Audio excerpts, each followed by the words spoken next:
Hello students. இன்னைக்கு English work புக்கில் page number 20ல் இருக்க 2.18 எக்ஸசைஸ் பார்க்கலாம். ஹெட்டிங் படிக்கலாம்.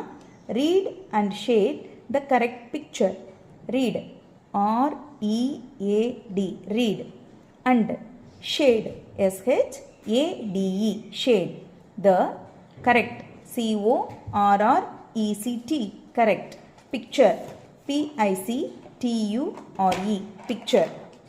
ஸோ ரீட் பண்ண போகிறோம் சென்டென்ஸை, அதுக்கப்புறம் கொடுத்துருக்க பிக்சரில் எது கரெக்ட் பிக்சர்னு ஃபைண்ட் அவுட் பண்ணி அதுக்கு ஷேட் பண்ணணும். ஓகேவா? இப்போ இந்த கொடுத்துருக்க சென்டென்சஸ் எல்லாம் வாசித்து கரெக்ட் பிக்சருக்கு ஷேட் பண்ணி முடிச்சுட்டு வீடியோ கண்டினியூ பண்ணிக்கோங்க. ஓகே, ஸோ ஃபஸ்ட்டு சென்டென்ஸ் பார்க்கலாம். The fat rat is on a mat. It has a long tail.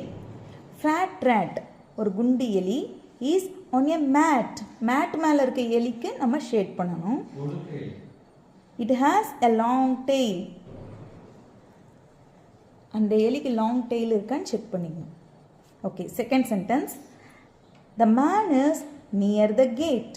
Man ஒரு மனிதன், near the gate கேட்டுக்கு பக்கத்தில் இருக்க மனிதனுக்கு ஷேட் பண்ணணும்.